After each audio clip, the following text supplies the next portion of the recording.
start with the readings, and then as people discuss things, they can discuss it in reference to the reading they have just done. So we'll start with the readings, and I've asked them to keep them under 5 minutes. And if it's over 5 minutes, I'll clear my throat a lot. So let's start in purely alphabetical order with Rebecca. Still, yeah. I'm going to stand up. Yes, check that. Yeah, that's why. I'm going to read from the Locket and Flint Block, which has been around for 2 years now, so if you've been following, you've probably heard me read from it before. I do have something new coming out, which is an e-book short story collection called A Queer Kind of Justice Prison Tales Through Time. That's coming out in September, so I am writing new things, but for now, sticking with the book that I've actually got in my hands. It's a very short extract, and I'm not going to give any introduction to it because this panel is about sort of world building and setting. I'm not a fantasy writer, it is billed as fantasy writers, I'm a history writer, kind of same fantasy maybe. But I just in quite a short reading, you get an idea of the world these characters inhabit without giving them really that much background to it. So that's what I'm coming from with this. You've got, just the only background I'm going to give you, it's the Regency, so it's 1812, and one of my characters is a lady, she's been kidnapped by a gang of highway robbers. Turns out the leader of the gang of highway robbers is, well, a dashing and attractive woman. So that's where we're at. And they're now camped out on a hilltop. So, this is Len, the highway robber, talking. You propose Miss Lucia Fox of Foxhall to remain in the company of outlaws for another week and have knowledge of a frame-breaking plot. It's probably enough for you to hang alongside the rest of us. At the very least, do you not think that Foxhall will seem a little mundane when you finally return to ease your father's worries? Lucia's eyes widened. You wouldn't hang me, she asked, her stomach in a knot of disbelief. Even in her wakeful nighttime hours, the chill of death had never seemed so close. A shiver ran the length of her spine. These days, they hang anyone, Len said with a shrug. Though I'm sure your father would vouch for you not being an outlaw yourself and save you from the rope. Len's face was still very close to Lucia's. She spoke anything more than a loud whisper. To Lucia, she seemed to breathe magic into the air. For every warning, prediction of dire consequences, or reminder of the life from which she had been snatched, she only thrilled to learn more. As the night deepened, in that moment, in the dark ruins, she could believe herself truly enchanted as she kept her eyes on Len's. "I want to stay with you," she said softly, her voice trembling. "Then you may," Len whispered back, as if she had never protested otherwise. She paused, her eyes locked onto Lucia's through the thickening gloom. A mist was beginning to rise from the plains around them, and the breath was a cloud of vapour. Everything was obscure except her eyes and the pounding of Lucia's heart. For a brief moment, Lucia felt their hearts beat to the same rhythm, but they were not so different after all. Then Len looked away and said more loudly, "I will insist on certain conditions. You will spin a more convincing story of your father to justify this unexplained absence, and you will learn to fire a pistol." "A pistol?" Lucia asked, horrified and thrilled at the same moment. "Yes. I don't expect you to turn robber or frame breaker, but you're a liability for it to defend you." "Oh." Lucia was almost disappointed this was all Len wanted of her.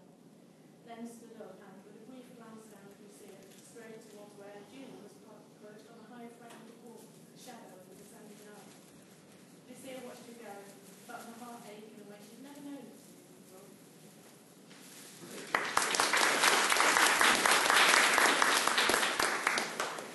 Amy will be reading next. So earlier I read from Susan's Meetings that is out in December, and that's festive kind of romance, quite light-hearted. So with this I've gone back to angsty, dark and gritty, which, you know, I feel quite comfortable writing. So this is from The Renegade, which is due out in 2015, and it's speculative fiction. So this is the first chapter. Alex Clark was trying to keep her composure, afraid that if her true emotions surfaced, they would only add to her dad's suffering. She bit down painfully on her tongue, silencing the hysterical screams that were climbing up her throat. She watched as her dad suffered yet another violent coughing fit. She knew how much he hated seeing him so weak. Besides herself, he was the only living person that still remained. "You packed everything, like I showed you?" he asked, his voice an audible rasp. "Yes." The dad gave a weak nod. She met his gaze for a fleeting second before looking eyes were set against the startling red backdrop that had once been white. Although his eyes had been this way for 2 days now, she still found it impossible to bear. Her dad coughed again, and thick bloody mucus, more black than red, spilled down his chin. With a trembling hand, he wiped himself with the already soiled cloth. Alex fought hard against the urge to heave, and clenched her hands painfully into tight fists, her nails cut into her palms on the verge of breaking the skin. It's time. Pink tears tainted with blood streamed from his burgundy eyes. Go get your things. She shook her head defiantly and tried to swallow. I don't want to go on without you. I can't. I'm not this special person you think I am. I'm just me. Alex, he said, his lips and teeth coated with brown blood. You will go on. You promised me. We didn't raise you to be a liar or a coward. She felt like a berated child, which only made her sobbing worsen. Dad, please. No. They discussed this too many times. In desperation, she tried again to beg him to see sense. I'm nowhere to go, and I need to look after you. He lifted a weak hand, which immediately silenced her. There's nothing you can do. Alex knelt down before him. I need to be with you until the end. I can't just leave you. I won't just leave you. He shook his head sadly. Soon I won't even know you're here. But I have to bury you with Mum. Her dad sighed, which turned into another coughing fit. When he lessened, he whispered, I've my own plans. Take your things and leave. Keep your wits sharp and avoid people. Everyone's dead! She immediately regretted shouting. We haven't seen anyone in weeks, months even. He gave her hand a gentle squeeze. You're still alive and there will be others. Unable to speak, she tried to convey everything she felt and wanted to say, in a fierce hug. His fevered body shook beneath her touch. She could smell the familiar sickly sweet and pungent stench that came with the last stages of the Red Death. He didn't have long. I love you, she said, choking through muffled sobs. I love you too, now go. His voice strangely remained strong and commanding. She tried to store everything to memory before letting go.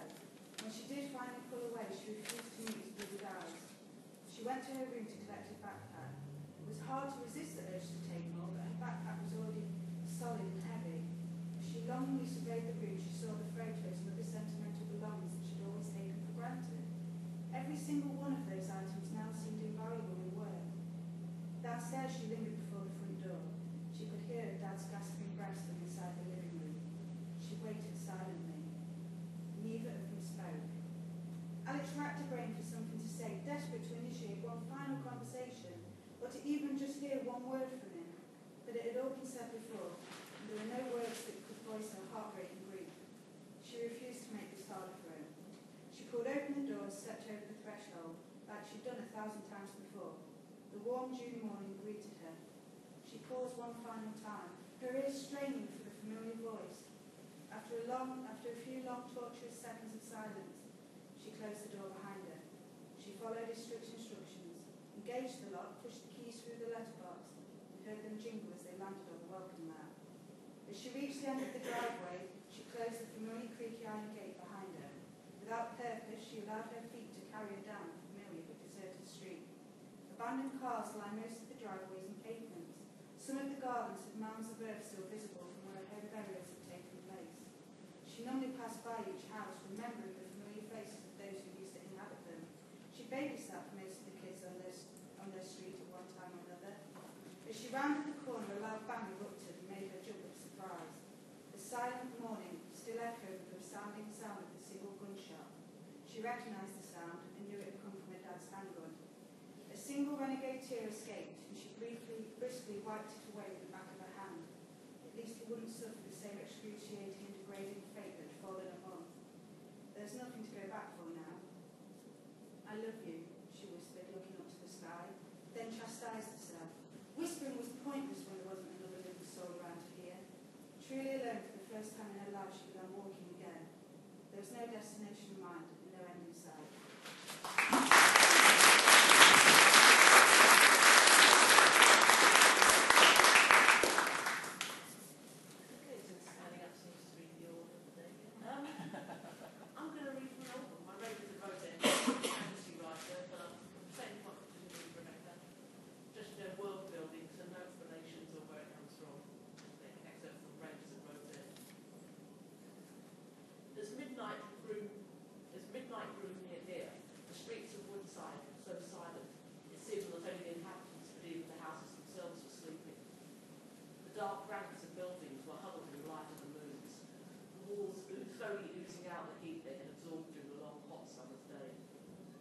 The only sounds were the whooping of a night bird and the dog clock of two pairs of militia boots striking the cobbles in a steady, unhurried rhythm. The women in their black uniforms paused at their round at the edge of the market square. Militia Sergeant Fletcher and Rebecca stared around thoughtfully. The time to hunt for lawbreakers was when the market was in full swing, with pickpockets preying on the unwary and traders given short measure. During the day, the square was the scene of as much illegal activity as was to be found in Woodside, which is still not saying much. But now it was utterly devoid of life, law-abiding or otherwise. Catherine's eyes lifted to the upper stories of the buildings. The heat had prompted many occupants to leave their shutters open, which might attract the attention of thieves. However, even the most stupid burglar would have the sense to wait until the militia were out of sight before scrambling up a wall. The chances of stumbling across any criminals were slim, but the rules decreed that 2 members of the militia must patrol the streets each night, and that's what she and her colleague were doing. It was true that pounding the beat in the cool of night was less unpleasant than it would be doing the sticky midday heat, but Catherine would rather have been home, asleep in bed with Alison.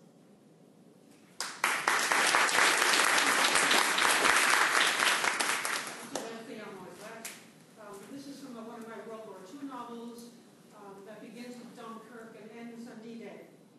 This is in the beginning when the heroine, working for the SLE, which is a spy organization founded by Churchill, parachutes into Belgium, and the novel begins.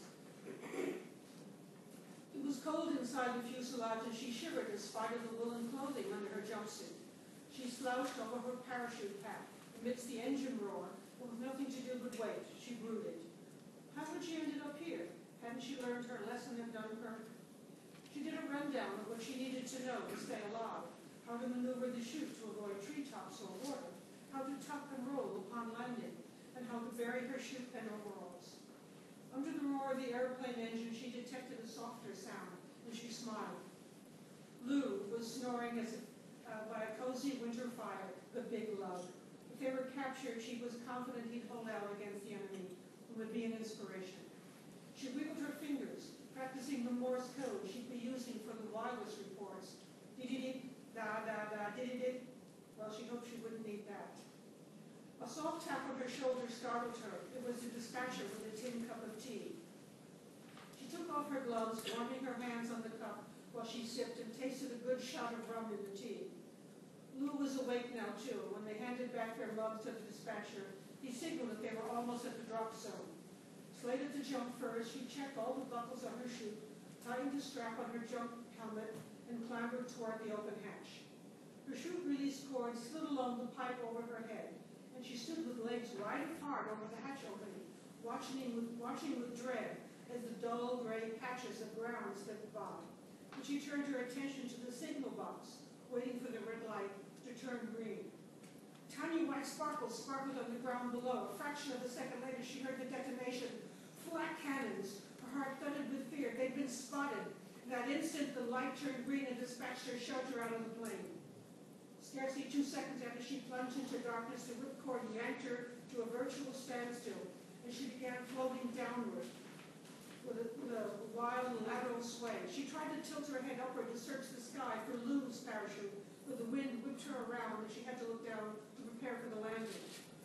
As she struck round and rolled over on her back, she saw one of the flak shells strike the fuselage. The plane belched out a spray of fire from its engine, then spiraled downward with a metallic scream and crashed into a distant field. She watched the distant red glow of the burning aircraft. Dear God, 5 men dead in an instant. No time to grieve, she was alone. No leader, no wireless, nothing but a compass, a sidearm, and the contents of her overall pockets. She unhooked the straps of her chute, stepped out of them, and with the sound of men shouting in the distance in German, she ran full out for the nearest line of trees.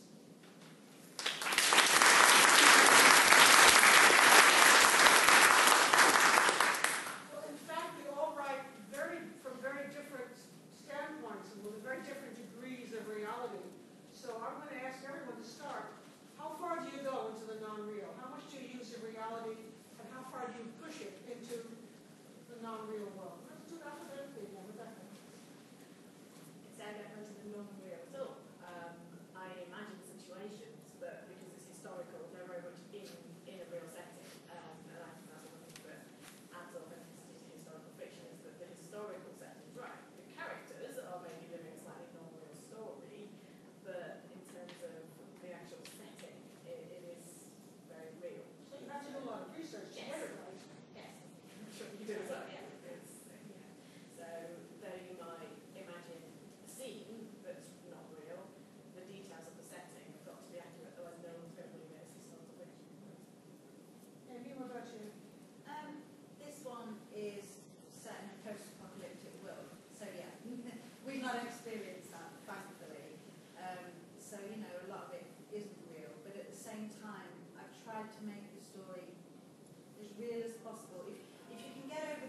that it is a apocalyptic world, then you find, because everything else is real, there's no superpowers, there's no magic, it's just survivors trying to survive, and how civilization is going to kind of move on from that.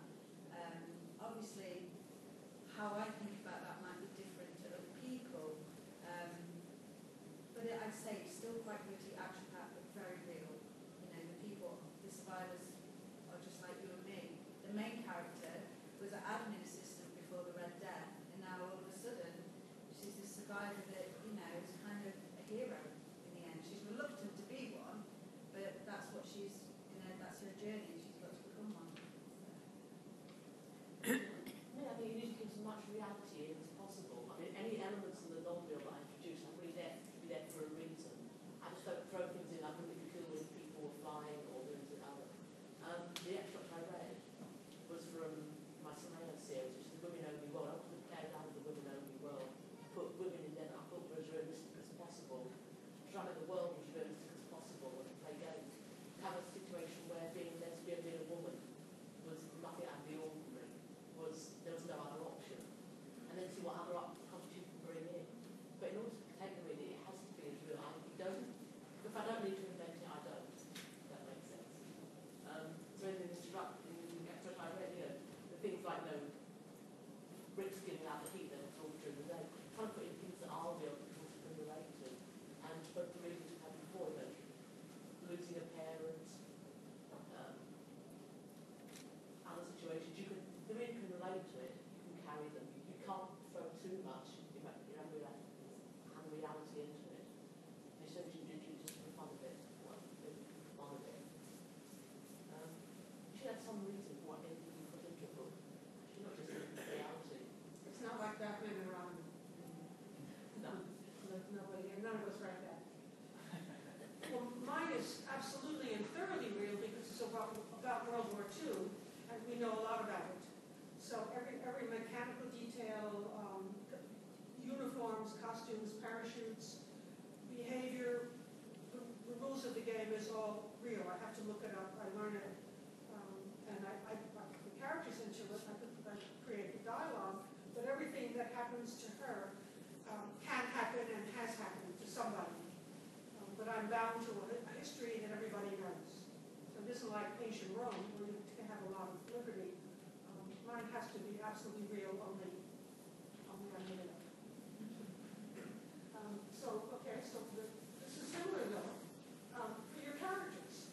Now, obviously you make up their characters, you make up the names for them, you make up the dialogues that they have, but do you have somebody in mind? Do you have a real person that you know, or a famous person, or an actor or actress, or do you work with an image of a real person, or is it cut whole cloth?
develop a face out of nothing, I choose someone that I happen to be currently smitten with.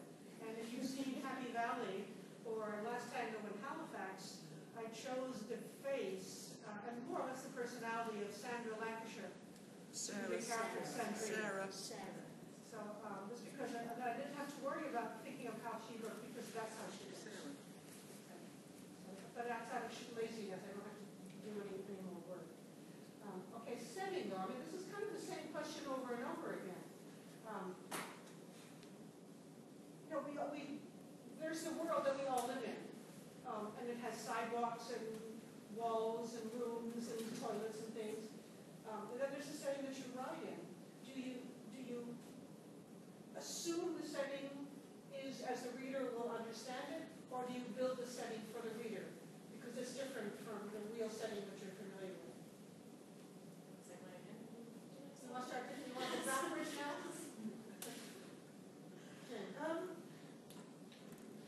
Obviously, my worlds are completely invented, but I try to make them as like realistic as possible. So I sort of feed in bits of everything I know. Bits of like geology, like they're going to be caves, and it's going to be limestone rocks, because limestone will give you the best rocks. So I'm building in arid plants. You're going to have cactus-like. Even if I'm inventing the fauna, I would say one of the great resources for me is actually there is life on Earth. You've got all different biomes. So okay, this is what you have in jungles. This is what you have in deciduous forests. This is what you get in tundra.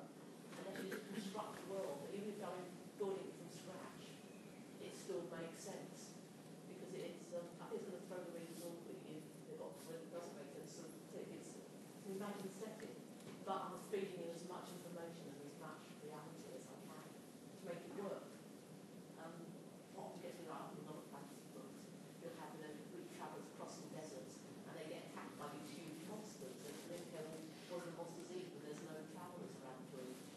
If you're going to have large monsters, that actually has to be something they general food for them. I do always wonder what cities in Scotland eat when people don't turn up for picnics. Fortunately, we haven't had a worldwide epidemic that's wiped out most of the population. You're a real bird. So, I've kind of taken it how I would see it. So, cities, towns, populated areas, if people are dying here, there, and everywhere, there's going to be an awful lot of bodies. Therefore, the survivors tend to avoid places that, built up areas like Nottingham city centre and everything like that. Instead, it would be safer to kind of camp in wildlife, so kind of forests, anywhere really. It's also quite interesting because Mother Nature would automatically start taking back parts of the earth, so gardens that would be nice and trim, suddenly overgrown. So it's actually quite tiring having to visualise it all, but I wouldn't change doing it. It's been a challenge, but it's been really interesting, because you have to think of every little thing. Why wouldn't you drink from, for instance, that? Probably because it's a dead body further over there and you don't want to get it. So it is a little bit grim, but I don't know, it's kind of awoken the survivors in me. And those that know me know I have no survival skills whatsoever. So it's been quite entertaining having a look on YouTube and things and trying to work out how to survive. I still don't think I would. If I might just interject here, if you want to have some good information on how nature takes over an abandoned city, study what's happened to Chernobyl, Yeah. because that is amazing. And that's very, very fast. Even under a thoroughly poisonous environment, nature comes back. And I think that's what I quite like about the setting. You have all the death in the places that we once had life, was brimming with life like cities, and yet it's nature that's now alive as the safest place to be.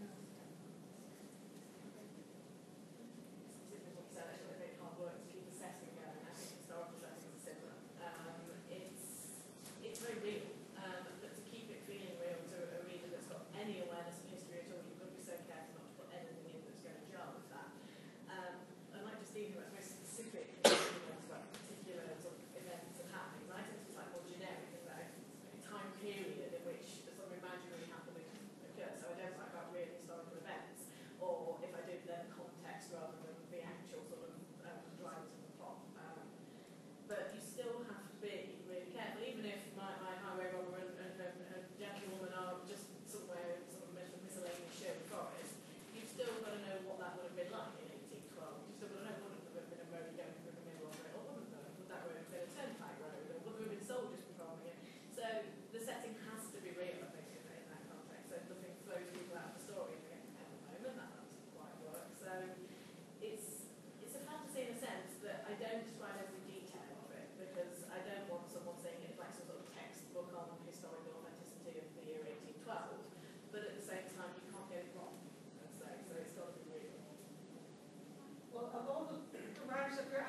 am the laziest one. And so when I put my characters in the setting, whenever possible, I find it. I go there, or if it's a building, I go into the building and I take notes on it. For example, the Southern Lancashire character, Sandrine, lives in a chateau. There happens to be a chateau right across the street from my house. I live in Brussels. So I went there, and it's empty now, but I got someone to let me in, and I walked around, and I took notes and took pictures. So I warmed it up, and I put plumbing and electricity in it, and my character was there. So, and I went to some streets in Brussels where I had the Jewish people hiding out. So I absolutely use reality with as little change as possible. It's because I don't want to stretch my imagination, or I don't have that much imagination. I spend it on the plot. Okay, but we're still asking the same question over and over again here. In the conflict of good and evil, no matter what you're writing, you still have good guys and bad guys. You still have people that the reader identifies with, and the characters that the reader is hostile to. So what real life is either boring. There's lots of people who are boring, and yet, I mean, in the fun of business is life is really shitty because people get disease. There's how many wars going on right now. Just look at the news tonight and see how much disaster is going on. So in your novels, how much do you deal with the good and evil that we're familiar with, and how much do you create another good and evil? No, we're going backwards again. We'll start from Rebecca.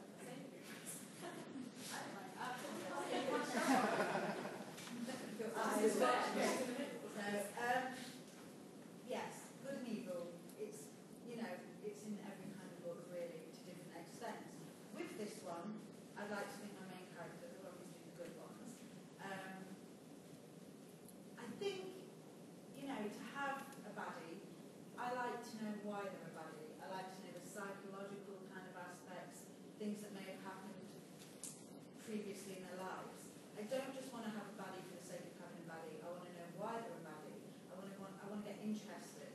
I almost want it to be justified why I can dislike them for being the way they are. And in The Renegade, there's a religious zealot. And I would say he's pretty much a baddie, but in his mind he's not. He thinks, this is the survivors of the world. His message from God is to reproduce mankind and everything. Unfortunately, if you're a lesbian, you kind of want to be able to choose if you want to reproduce. You don't want to be told that it's got to happen. So, although he is a baddie, he's got his reasons for it. I like to think that rather than just being black and white, there's different shades of grey. And that's how this works for me, this one.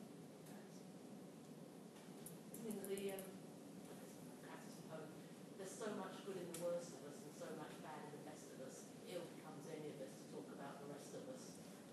If you have any characters that are totally good or totally bad, they're kind of boring. I mean, if you have good against evil, it's quite obvious where you stand, I quite like playing some of the ambiguities. I mean, it's important that all of my bad characters can't see themselves as bad. They see themselves as being good. They see themselves as being on the side of right and try to explain why it's bad. The bad one's more interesting.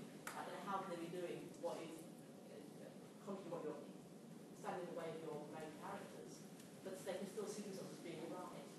And that is the fun thing, the justifications that your bad characters give themselves for what they do.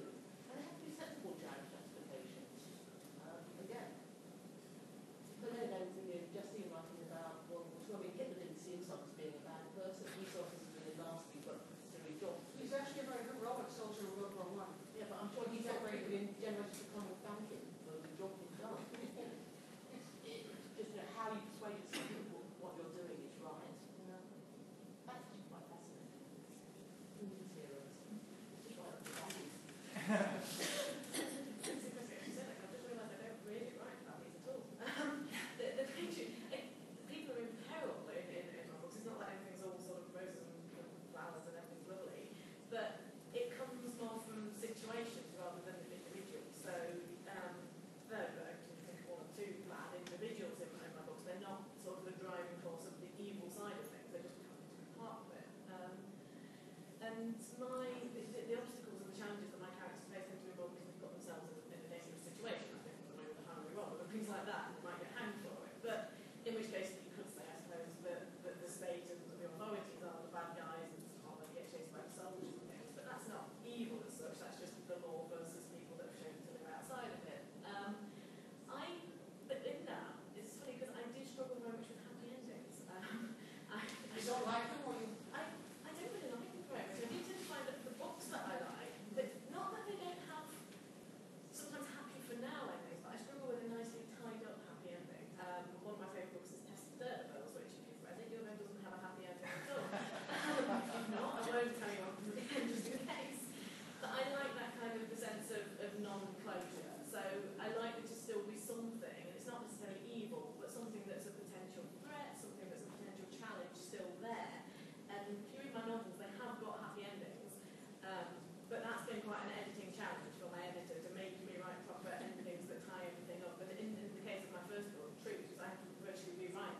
dealing with World War II, good and evil are, at least in the public mind, are clearly marked, especially in the minds of Americans who have a much more primitive notion of World War II than Europeans do, because they didn't really experience it. So I would say that for the average American, the average uneducated American, World War II consisted of heroic Americans, victimized Jews, and monstrous Germans. And just those three colors. And so because my background is in German studies, I'm an American, but I lived in Germany, I speak German, my background is in German studies. I've worked very hard to show the shades of gray. And I put in, there are no good guys, and of course there's some very bad guys like Goebbels and Hitler, but even there, I try not to make them cartoons, because we don't learn anything if we're writing cartoons. At least the novels we're writing, we're grown-ups here. We're not writing coloring books for children. And for example, I won't talk too long about me, but in history, some of the most monstrous things on the Eastern Front were done by a brigade of SS men called the Dillewanger Brigade. They murdered women and children, they set fire to people. These were concentration camp inmates that were given the choice to fight in this brigade or be shot. So, of course they were evil. They stepped over into evil, but they were victims themselves. So, we have to look at big events like that in terms of the gray areas and not just the black and white. So, we come to the last question, which is, again, the same question over and over again. Each one of you, I want you to tell the audience the message of your work, unless it has no message. It's just let's all have fun. Is that the end of my hour? No.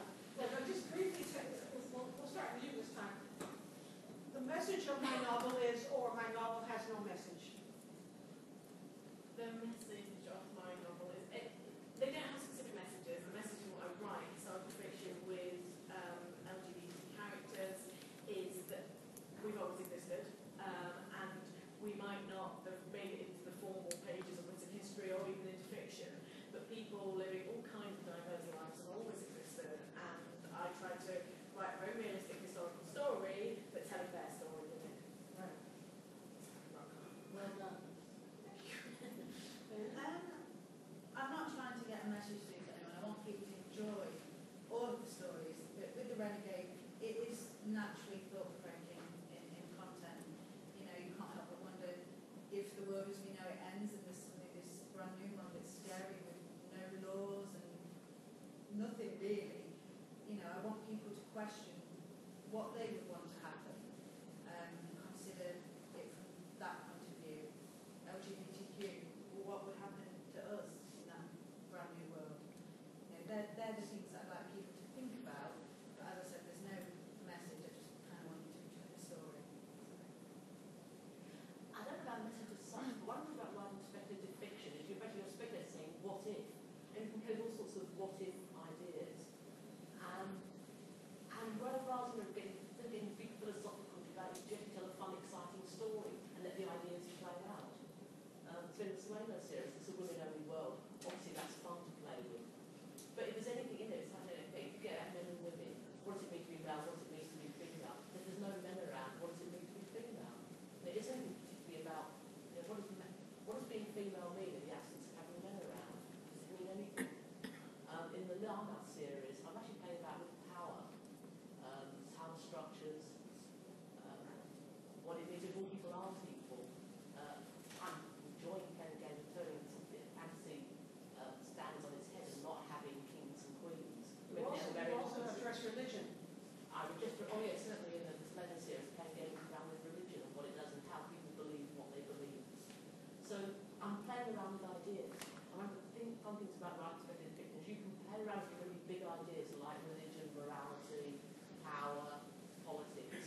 when writing a separate world, do you ever have to take notes about the system, the ecology, anything in your world, or is it just something you keep in your mind as you write? I draw maps. And certainly if you're running series, where the rivers go and how far. I'm waiting to take something 10 days to get between two towns. Although I will quote Marion Zimmer Radley, who wrote this huge series, The Dark Hour. She wrote the first one when she was about 14, and she was still writing when she died. And sometimes I get back and say, how come this book it took, these two cities were, a month apart, they're 3 days apart. And well, basically, it became a choice between being consistent between the books and telling a good story. She would go for telling a good story.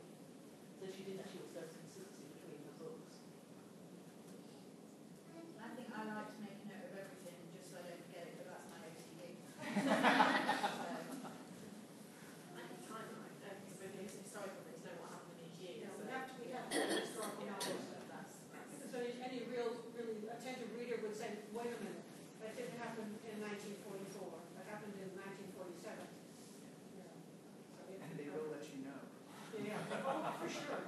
I even had I had the name of an obscure little castle. It wasn't even a castle. It was a hunting lodge off in bloody woods near Stuttgart. And I got an email saying it's actually. She said you misspelled it. It's actually called. And she wrote to my editor. I got a note saying, do your research better. It's one of the details that matter as well. I remember having not a disagreement with my editor, but she called me upon in my first book, someone looks out the window, and I wrote something along the lines of the windows, the glass had been freshly cleaned, so it was like looking through thin air. She wrote quite like that, but the occasion there was no glass there.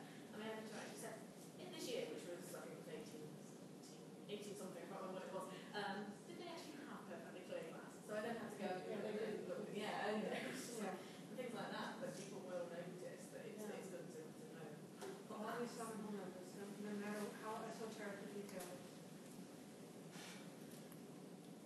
I have to say that when you mentioned about your books being lazy in your research, that's absolutely not the impression you get from reading Waiting for the Violins and all the other books, because there's so much detail in there, minute detail, so you can really imagine yourself in them. Well, since you brought it up, the problem, I don't know if this is true with you, but because my history is more recent. When you write a historical novel, if you're trying to be true to history, you have a dilemma. How much are you going to write a novel which must have an arc?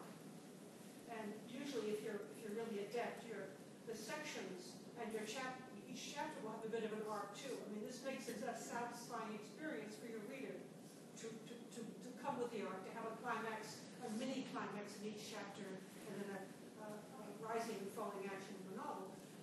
But history isn't like that. Historically, events don't happen that way. There's no rising and falling in history. There's just this and that and this and that.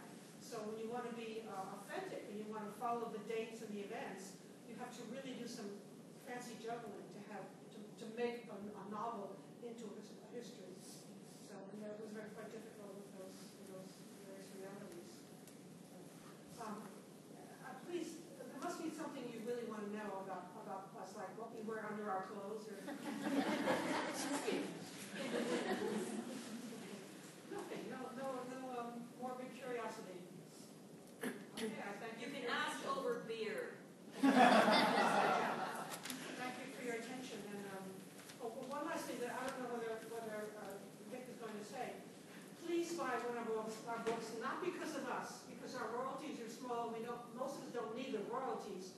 We need to have book sales, or Waterstones will not invite us back. It needs to be, please buy at least one book so that Waterstones will invite us back. So we can have a book there, all the books are back there, and you can pay for them on the 3rd floor. And the others will sign them for you too. Yeah, we'll sign them for you. And if you buy 4